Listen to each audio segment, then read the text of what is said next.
홍준표 경남지사가 대선 출마를 공식화했습니다. 오는 18일부터 출마 선언식을 하겠다고 밝혔습니다. 3.15 의거가 57주년을 맞았지만 참가자 중 상당수가 입증 자료가 부족하다는 이유로 공로를 인정받지 못하고 있습니다. 남해안 배타적 경제 수역 바닷물의 채취를 반대하며 전국의 어민들이 대규모 해상 시위를 벌였습니다. 미국 FDA가 남해바다에 대한 현장 점검 강평회에서 긍정적인 반응을 내놓아 청정 해역이 유지될 것으로 기대됩니다. 안녕하십니까. 이어서 경남 소식입니다. 홍준표 지사가 한반도 미래재단 초청 대담에서 오는 18일에 대구에서 대선 출마 선언식을 하겠다고 밝혔습니다.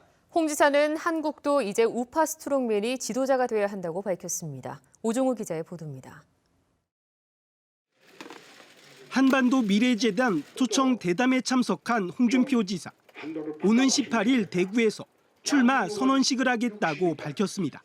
이번 주 토요일에 대구에 가서 출마 선언식을 하려고 합니다. 홍 지사는 대한민국이 지금 천하대란이라며 대선 주자처럼 각 분야에서 자신의 소신을 피력했습니다. 먼저 자신이 대통령이 되면 과거 대통령들과 달리 국회와 터놓고 소통하겠다고 밝혔습니다.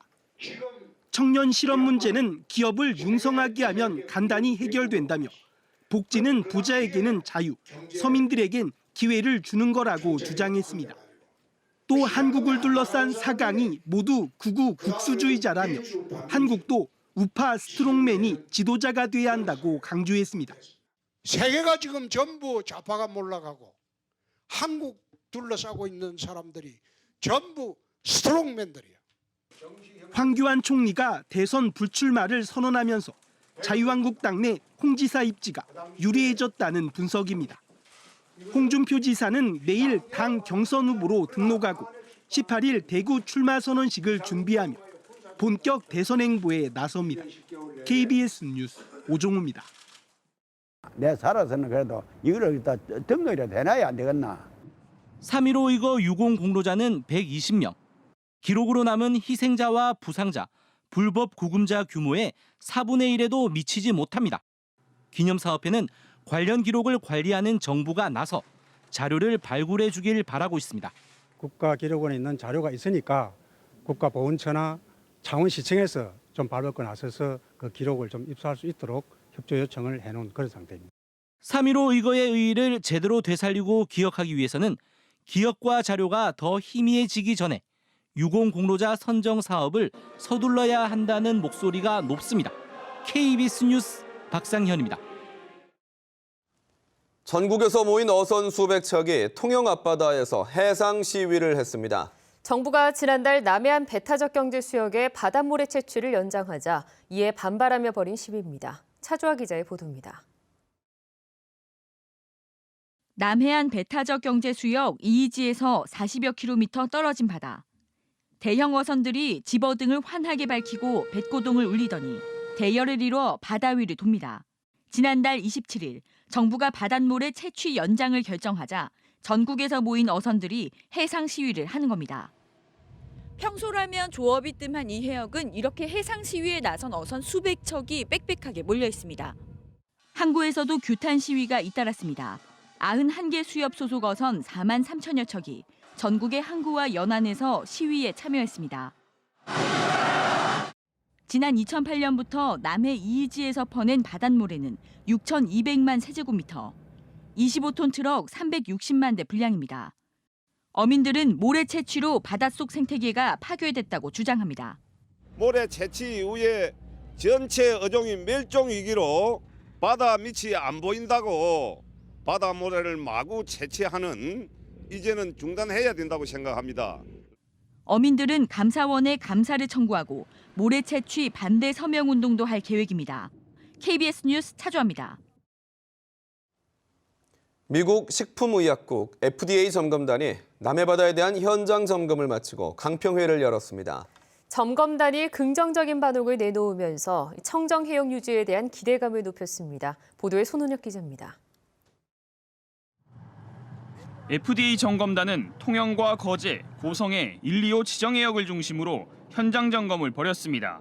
엿새 동안 양식장과 하수처리장, 가정집 정화조, 굴 가공업체 등의 위생 상태를 조사하고 오염 저감 시스템과 정책도 살폈습니다.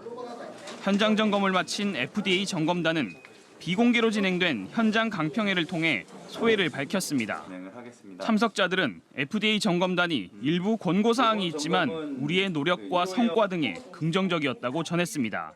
FDA 점검단이 최종 보고서에 놀랄 만한 내용은 없을 것이라는 표현으로 수산업계의 우려에 대해 우회적인 답변을 줬습니다. We will continue to work along with the members of local, state, provincial governments as well as industry to maintain that high quality of sanitary quality in shellfish. 특히 FDA 점검단은 2년 전 지난 점검에서 지적된 가정집 정화조 등 보안 요구 사항도 잘 조치가 됐다고 평가했습니다. 해양수산부와 경상남도 수산업계 관계자들은 안도했습니다. 그래도 나쁘지 않은 좋은 평가를 받은 것 같고 그래도 수출하는데 큰 애로사항은 없을 것, 순조로울 것 같아가지고 상당히 안심이 되고. 남해안의 청정해역이라는 상징성까지 더해주는 미 FDA 최종 보고서는 두세 달 뒤 통보될 예정입니다. KBS 뉴스 손원혁입니다.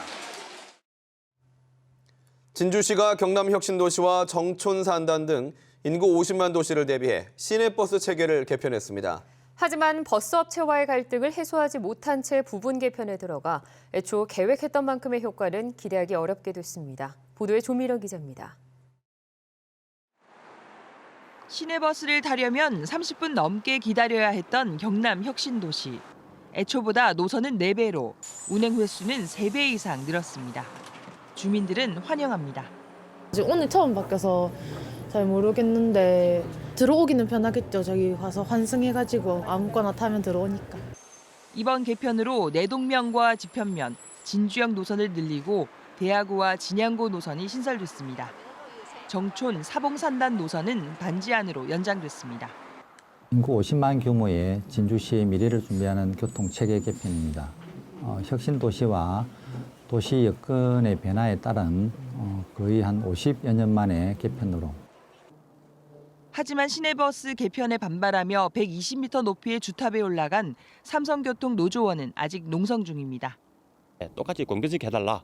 그런데 시는 우리에게만은 들어가는 차만 운송업을 쳐주겠다. 그렇게 하다 보니까 우리 사실 내려올 명분이 없죠.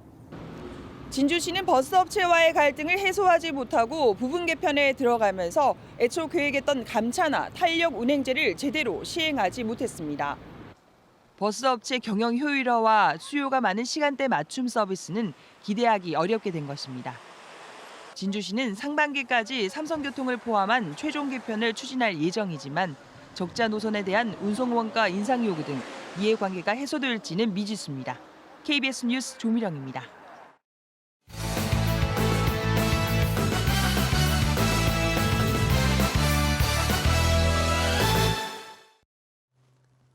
주요 단신입니다. 산업단지 개발에서 뇌물을 주고받은 혐의로 함안군수 비서실장 등 2명이 구속됐습니다. 경남경찰청 지능범죄 수사대는 산업단지 개발에 편의를 봐주는 대가로 돈을 주고받은 혐의로 함안군수 비서실장 45살 우모 씨와 시공사 관계자 54살 전모 씨를 구속했습니다.